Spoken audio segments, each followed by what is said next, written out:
Greetings and welcome to the channel. This is Mikhailov from Team Retro, where we like retro games and the devices that bring them to us. This handheld is the Miyoo A30, the horizontal successor to the Miyoo Mini and the Miyoo Mini Plus. We have had a slew of micro handhelds hit the market recently, and this one is Miyoo's contribution to the scene. In this video, we're going to put this handheld through its paces and see if it's worth your hard-earned dollar bucks and a comfortable place in your front pocket or purse. So without further delay, let's dive in and get to work.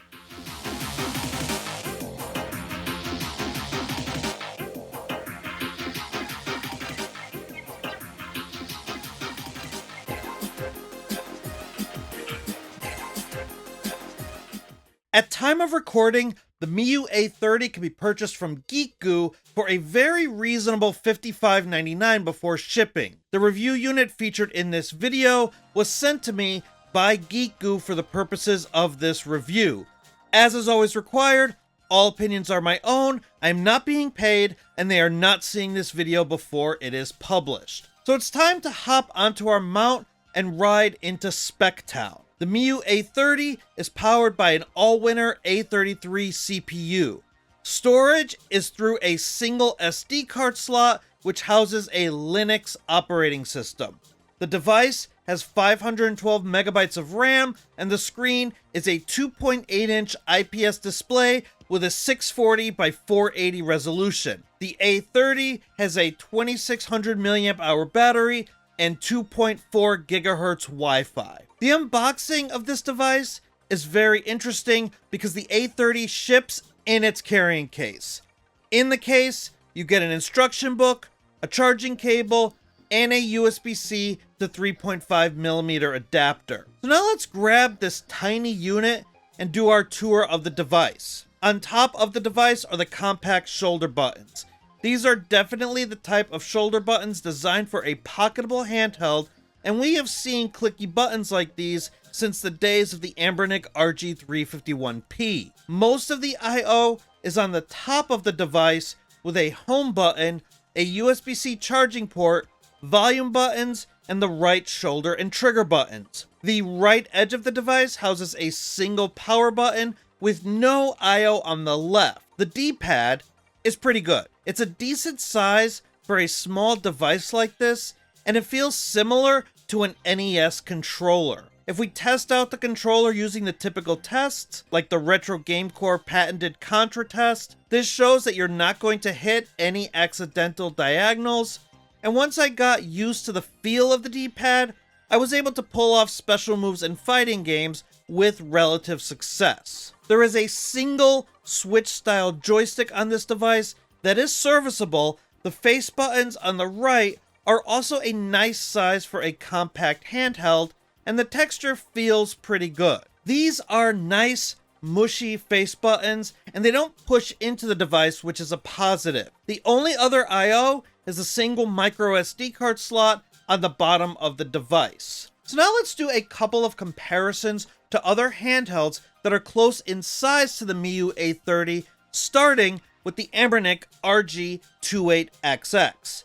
This handheld is very similar in size to the Miyoo A30, but the buttons and D-pad are much smaller. However, I like the screen of the 28XX better, and I also like that the 28XX doesn't have a joystick, which helps with pocketability. However, I like the hardware and buttons on the A30 better, so this is one of those situations where I wish I can mush these two systems together and have a perfect pocketable handheld. Let's also compare this device to the OG pocketable handheld, the Game Boy Micro. This thing is actually smaller than the A30, but makes other compromises, such as a smaller screen, in order to keep the handheld compact. However, I like the fact that the A30 is a little bit wider. It makes it easier for my old man hands to hold. However, this comparison does serve to show us just how small the A30 is, as it's only about an inch wider than a Game Boy Micro and just a little bit taller. While the hardware of this device is pretty solid, the stock software is a little more to be desired. It's serviceable, however, there were some curious decisions made on the software side that can mislead the consumer into thinking this device is less powerful than it is. For example, if you look at this gameplay of Dennis the Menace for the SNES, you'll find that we're not achieving anything near a full frame rate. If we go into the video options in RetroArch, however, you could see that a shader was added, and shaders pull from the system resources. Once we turn that shader off, we get a full frame rate on this game that you probably shouldn't play. Seriously, Dennis the Menace is pretty bad. There are also a couple of quirks in the software end that I just don't like. For example, the spelling of some of the systems is wrong. That's not a deal breaker, but for someone who has taught English for 15 years, that can get a little frustrating to look at. Fortunately, there is a custom firmware out there called SpruceOS. And so your best bet is to grab a 64 or 128 gigabyte SD card and start fresh using this new operating system. And that's actually very simple to do.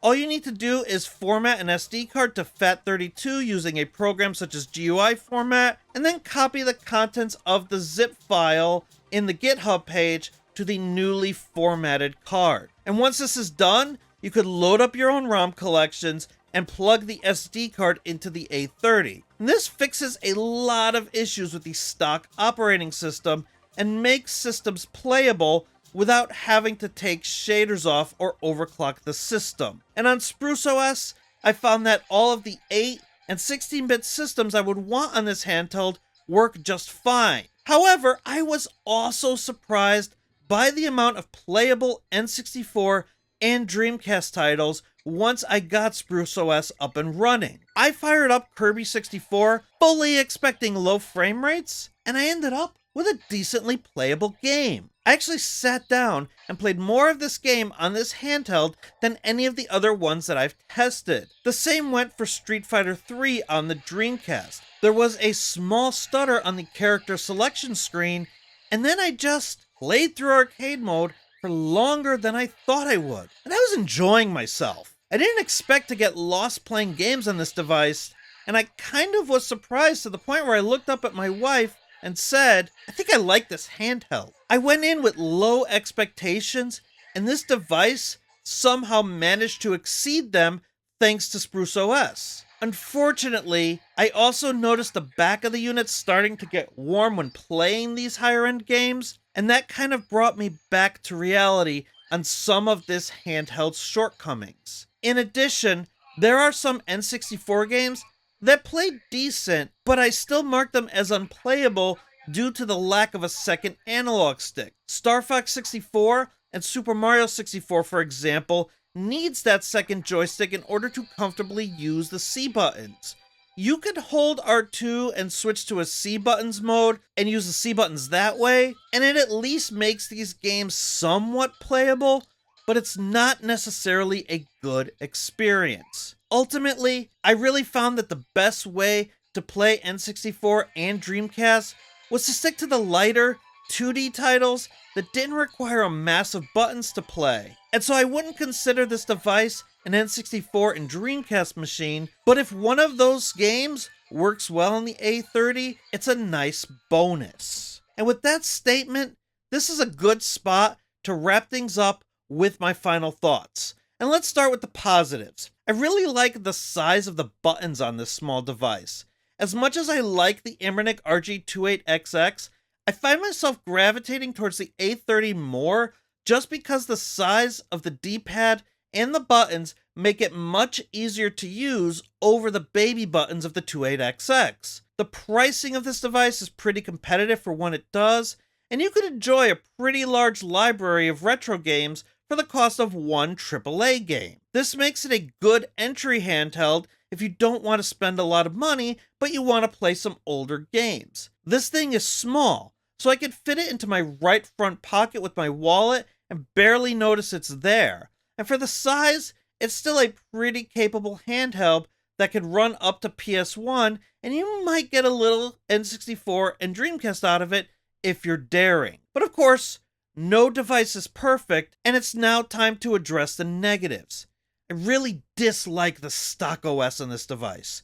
It's serviceable, but the errors and inappropriate shaders make this device appear cheap and weak when it really is neither of those things. The StockOS to me actually serves as a detriment to the experience, which means as an end user, I now need to take the time to flash another SD card with a custom firmware in order to make it actually functional the way it's meant to be. Now that's something we're all used to doing in this space, but if I just bought this on a whim and knew nothing about setting up retro handhelds, the StockOS would make me want to return this device. So if a pick up and play out-of-the-box experience is something that you want, this may not be a good fit. And while I understand why there's a joystick on this device, I personally don't think it's necessary. I would rather not try to emulate systems that need this joystick on a device like this, and have that extra space to rest my hands. This is a me problem, however, and your opinions may differ. And finally, I noticed when pushing this device, it started to get noticeably warm. It didn't burn my hands or anything, but because it's such a small handheld, when it's working at its hardest, you are going to feel it. This is not a problem that the Anbernic RG28XX has, so I worry about that heat causing issues over time. Overall though, I did not expect a device to come around that would dethrone the 28XX as my pocket handheld of choice. And despite this device's shortcomings, the more I tested and played games on it, the more I found myself getting lost in a game. More than I ever have on the 28XX. So although this device isn't perfect, I still find it a joy to play on for a lot of those older systems. And at that $55 price point, there isn't much to lose by giving this a shot if you're interested in this handheld. And thanks again to Geek Goo for providing this unit for review. But let me know what you think in the comments below. Is this a device you are considering? Do you have one? And what do you think is the best use case for a device like this? And please feel free to continue the conversation in the Retro Handhelds and Steam Machine Discords, where you can find me hanging out in between videos. And if you want to support the show, like these wonderful people here on the screen, you could do so by going to my Patreon page. Links for all those places are in the description. But that'll do it for this video. Thank you so much for watching, and please be sure to like and subscribe if this video was helpful to you in any way. Every smash of that button helps the channel grow and allows me to get more content out to you. But until next time, bye for now, and don't stop believing.